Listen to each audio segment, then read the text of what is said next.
Hello Sagittarius, Sun, Moon, Rising, and Venus signs. Kamusta kayo? Sana po nasa mabuti kayong kalagayan. Welcome back po sa Star Tarot. Kung bago kayo dito, welcome din kayo. Thank you sa inyong support. I truly appreciate it. God bless you all. Tingnan natin ang mga messages ninyo, Sag. Paunang mensahe ninyo ay Citrine, bring in the light. Ayan. So, gamitin ninyo ang inyong sariling liwanag dito, no? Para magliwanag ang inyong sitwasyon, magliwanag ang inyong paligid, yung ganon. So, bring in the light and shed that light into the dark areas ng buhay ninyo, Sagittarius, nang sa gayon, mas makapag-focus kayo kung ano ang mas magandang gawin para ma-solve ang problema. Kung mayroong problema, magkaroon ng liwanag ang inyong kaisipan para magkaroon kayo or makita ninyo ang clear direction of where you need to do, no? Or where you need to be, okay? So, what else? We have Moonstone, live your purpose. Ayan. So, meron na ditong panawagan sa inyo na it's about time not to live your purpose. It's about time not to enter that chapter of your life wherein you're going to embrace your purpose in life, no? Maaaring ang iba sa inyo dito, Sag, na-figure out nyo na kung ano yung inyong purpose in life. And this is an invitation for you na alam nyo na kung ano yung purpose mo, step into it na, embrace it na, and start living your purpose, no, Sag? At kung nagdadalawang isip pa kayo, no, Sagittarius, alam mo, when you start living your purpose, dyan ninyo mararamdaman yung saya na hindi ninyo ma-describe, no? Hindi lang yan happiness but joy na mararamdaman ninyo kapag when you start living your purpose. Ay nako, sasabihin ko sa inyo na once na nagsimula na kayong gawin kung ano ang purpose ninyo in life, masasabi ninyo na sana pala noon pa na-discover ko na to, sana pala noon pa ginawa ko na to. Dahil sa sobrang sayang mararamdaman ninyo, fulfilled, no, magiging fulfilled, very fulfilling, no, ang ang mararamdaman ninyo when you start living your purpose. Kaya malalaman ninyo yan, no, malalaman ninyo yan na ginagawa nyo na or namumuhay na kayo sa inyong purpose kapag nararamdaman nyo na yan yung overflowing of joy sa puso ninyo, no? Minsan, no, maiiyak kayo dahil sa saya. Dahil sa sarap ng pakiramdam na mararamdaman ninyo dahil, no, nakakatulong kayo sa mga tao or nagagawa nyo na kung ano man yung mission ninyo sa buhay. Kaya mapapaiyak kayo sa saya. We have Amethyst, trust your intuition. You need to trust your intuition lagi-lagi, no?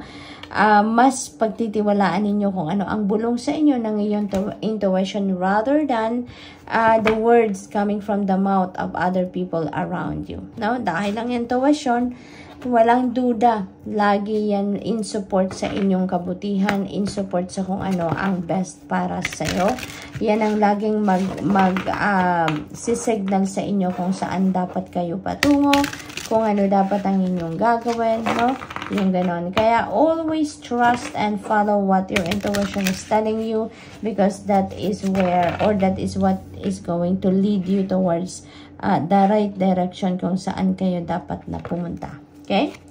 So, we have take the opportunity. Yan. So, may mga opportunity dito na parating siguro sa buhay ninyo. Or, maybe nandyan na siya, kumakatok na siya. Kaya, iniimbitahan kayo dito na take that opportunity. Maaring yung opportunity na yan is in alignment already with your purpose. Kaya, kailangan na ninyong paakunin yan dahil eto na yon. Ito na yon ang magiging simula na ng siguro pag-apak na ninyo sa inyong purpose in life, no? At saka alalahanin din ninyo, Sagittarius, kaya huwag kayong mag-atubili or huwag kayong mag-hesitate na kunin kung ano man ang opportunity na kumakatok sa inyo. It's because when opportunity comes, ibig sabihin para sa iyo yan, no? Hindi lang yan aksidente, hindi yan coincidence, but you know what? Talagang para sa iyo yan. Kaya kailangan ninyong kunin na kung kumakatok na, no? So, what else? We have guidance is golden.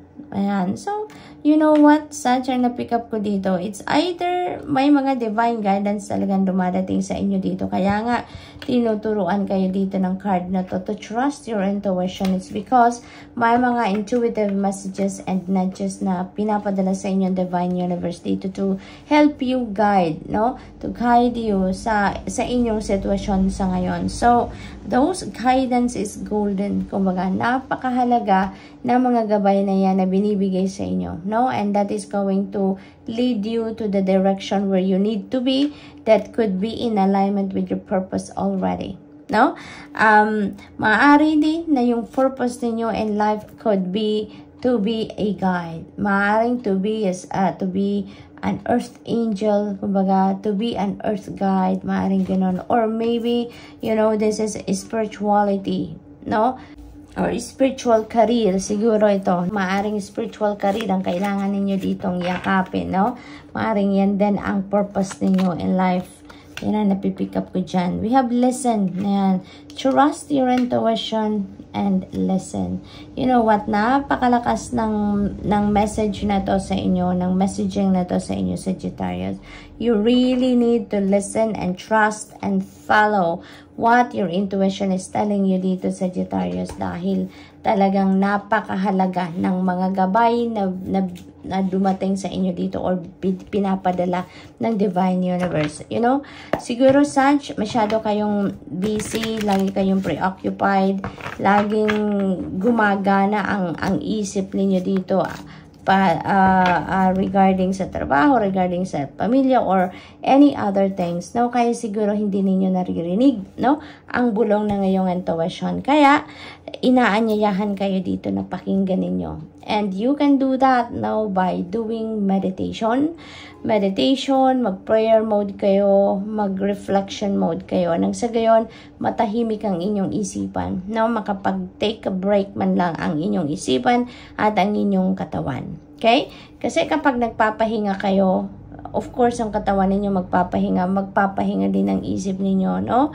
Kaya you need to step back a little muna doon sa kung anong pinagkakabisihan ninyo at mag-focus kayo dito sa inyong intuition because there is a guidance dito, golden guidance, no? Napakahalaga nito na mga gabay na kailangan ninyong marinig. Because maaaring dyan ipapakita ng Divine Universe ang clear direction of where you need to go. Okay, Sag? So, what else? We have 10 of Cups, beautiful energy. This is domestic happiness, domestic bliss. This is harmony in the family. This is love, no, between each other sa pamilya. May pagkakaintindihan, may contentment, may satisfaction dito ang buhay o ang bawat isa sa pamilya, no? Sagittarius, this is really, really beautiful. At saka masayang-masaya kayo dito dahil siguro din, ano, meron na siguro kayong family wish na nag-come to fruition or maybe you have a personal wish na maaaring yan ay makakatulong din or would have also a great impact din sa inyong pamilya, no? So, maaaring ganun. Kaya masayang-masaya kayo dito. This is also about falling in love, no? Yung energy nito. Kaya maaaring ang iba sa inyo dito have that opportunity as well siguro na makilala nyo na sa ngayon kung sino man ang inyong potential na maging jowa, no? Maging potential na maging partner sa buhay, boyfriend, girlfriend, or maging asawa, no? Maaaring ang iba sa inyo dito is also entering a new level in your relationship or entering a new love and romantic relationship, no? So, maaaring ganun din ang ganap dito for some of you, Sag. We have Death energy. Napakaganda. This is one of my favorites, no? As a reader, isa ito sa pinaka-paborito kong energy. It's because this is massive transformation. At yung transformation na to, ito yung maghahatid sa inyo ng pagkakataon na makagawa kayo ng bagong sitwasyon sa buhay ninyo. Create a new life, kumbaga, para sa inyo. Kayo dito yung binibigyan kayo dito ng Divine Universe ng pagkakataon to create the life that you want for yourself, no? You'd be able to decide dito for yourself kung anong klaseng buhay ang gusto ninyong makita, ma-experience sa buhay ninyo at this point, no?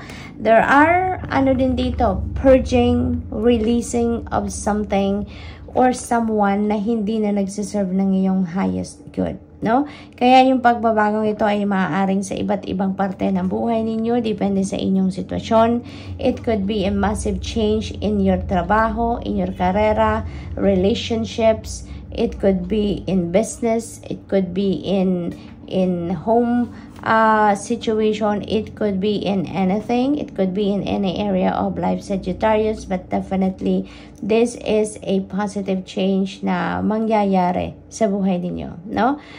You're going to dito close some doors sa buhay ninyo because handa na kayo ditong mag-move on, handa kayong mag-move forward sa buhay, handa kayo ditong yumakap or yakapin ang bagong buhay, ang bagong umaga, no? So, good luck to that.